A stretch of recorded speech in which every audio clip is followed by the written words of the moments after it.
नमस्कार दोस्तों, India strikes channel पर आपका स्वागत है। तो आज जब हम लोग न्यूज रेफर कर रहे थे तब एक ऐसी हेडलाइन पढ़ने को मिली जिससे हम लोग काफी शॉक रह गए थे। ये एक बहुत ही पॉपुलर न्यूज एजेंसी है जिसको कई सारे लोग काफी लंबे समय से पढ़ते हैं, उसको रिफर करते हैं और उसको कई जगह पर साइट भी किया जाता है। इस न्यूज एजेंसी का नाम है द हिंदू। अब ये जो एजेंसी है उसमें जो ये पर्टिकुलर खबर की हम बात कर रहे हैं उसमें ये बताया गया कि भारत की जो आर्मी है वो म्यांमार में जो कुकीज और ट्राइब के लोग हैं, जो मिलिटेंट्स हैं, उन लोगों को वेपन्स प्रोवाइड कर रही हैं ताकि वे लोग वहां के म्यांमार के जो मेटिन्स हैं उन लोगों के ऊपर हमला कर सकें। जब हमने ये हेडलाइन पढ़ी तो काफी ही शॉक थे, तो उसकी डिटेल्स में गए। जब डिटेल्स में गए तब ये पता चला कि इस पर्टिकुलर बात को क्लेम किया गया था एनएससीएन के द्वारा। एनएससीएन यानी कि national socialist council of Nagaland. कई सारे हम में से लोग होंगे जिनको नहीं पता होगा कि एनएससीएन एग्जैक्टली क्या है, तो थोड़ी बहुत है उसकी हिस्ट्री जानते हैं ताकि आप लोगों को भी क्लियर हो कि ये जो पर्टिकुलर सोर्स साइट किया गया है वो कितना रिलायबल है। इसकी शुरुआत होती है 1940s 1950s के दशक से, जब भारत स्वाधीनता मिलने वाली होती है। तकरीबन उसी समय के दौरान एक एनएनसी नामक पॉलिटिकल ऑर्गेनाइजेशन को स्थापित किया जाता है। एनएनसी यानी कि नेशनल नागा काउंसिल। इस नेशनल नागा काउंसिल के द्वारा ये डिक्लेयर किया जाता है कि नागा टेरिटरी भारत का हिस्सा नहीं है और वे लोग भारत से अलग इंडिपेंडेंट स्टेट डिक्लेयर कर चुके थे ऑन 14 अगस्त 1947, on the same day as Pakistan was declared independent.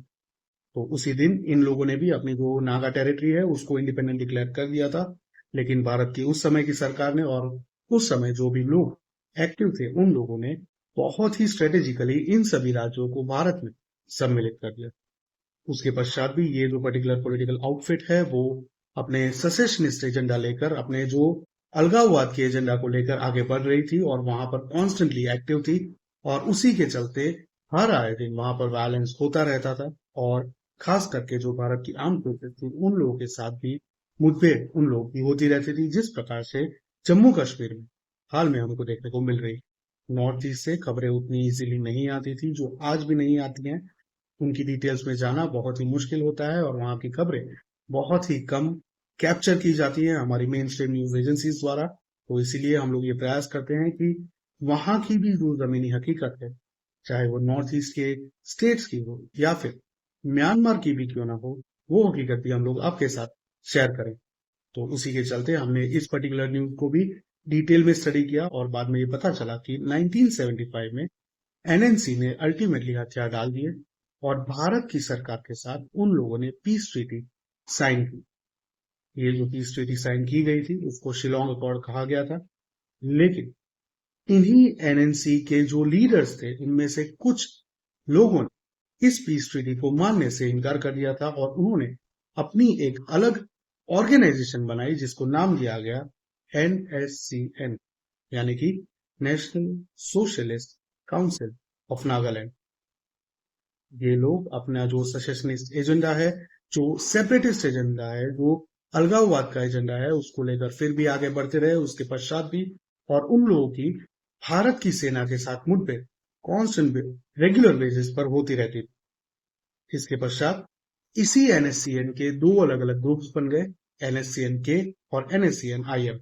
इसमें से एक ग्रुप ने फिर से भारत की सरकार के साथ अगस्त 2015 में peace treaty cease fire agreement sign किया था और उसमें नरेंद्र मोदी, राजनाथ सिंह जी और अजीत डोवल जी सभी उपस्थित थे।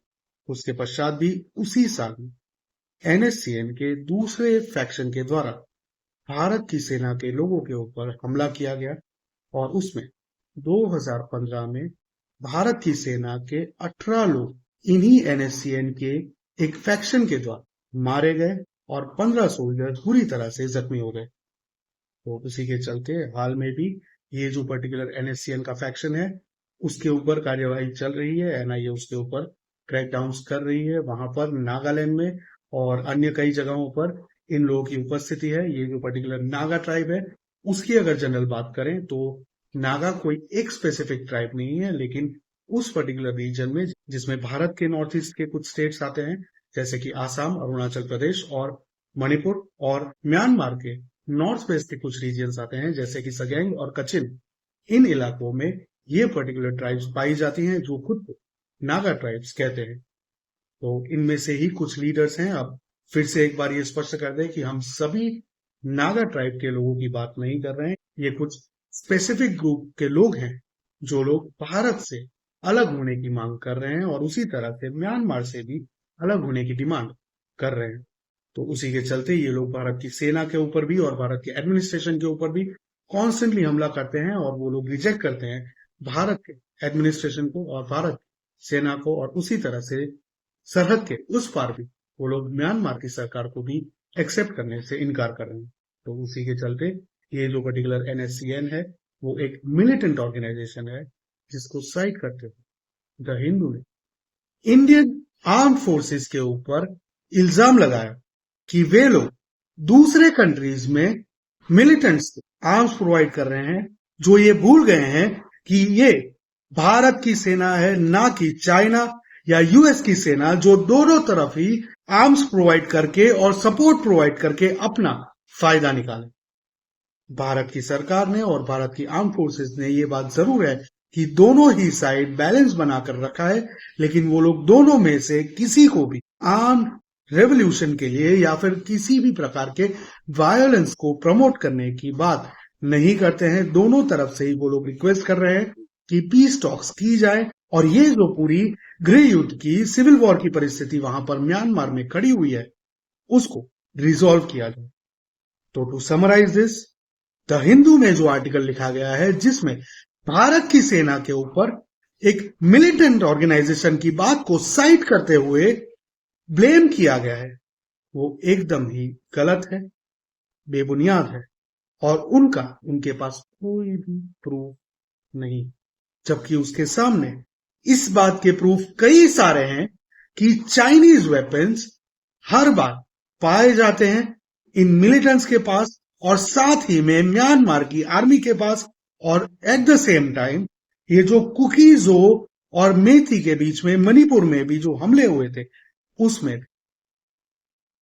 तो उसके ऊपर इस प्रकार के जो मीडिया आउटलेट्स हैं और जो रिपोर्टर्स हैं वे लोग चुप रहते हैं, वे लोग कुछ नहीं बोलते, जो हकीकत इसको छुपाते हैं। तभी हम जैसे लोगों को सामने आना पड़ता है, आप लोगों को अवगत कराने के लिए, आप लोगों को इन्फॉर्म करें। तो आगे से अगर आप ऐसी कोई भी न्यूज पढ़ते हैं, ऐसी किसी भी मीडिया चैनल से या कहीं से भी आपको कोई भी न्यूज मिलती है, तो पहले उसकी पुष्टि करें 100% हर एक एंगल से, उसके बाद ही उसको माने। उसके पहले कोई भी कंक्लूजन पर ना पहुंचे। और अगर आपको फिर भी कोई डाउट रह जाता है तो नीचे डिस्क्रिप्शन में हमारा ईमेल दिया हुआ है, आप हमको मेल कर सकते हैं। हम लोग उस न्यूज को वेरीफाई करेंगे और आपके समक्ष लाएंगे, हर एक एंगल से उसको चेक करके वेरीफाई करके जो ट्रूथ है उसके साथ। आपको ये न्यूज कैसी लगी ये हमें कमेंट में जरूर बताएं। हमारा जो परिश्रम है उसको सार्थक करने के लिए वीडियो को लाइक करें, चैनल को सब्सक्राइब करें और बेल आइकन दबाना ना भूलें नीचे कमेंट में। और कुछ नहीं तो जय हिंद लिखना ना भूलें। मिलेंगे अगली खबर में, तब तक के लिए जय हिंद, हर हर महादेव।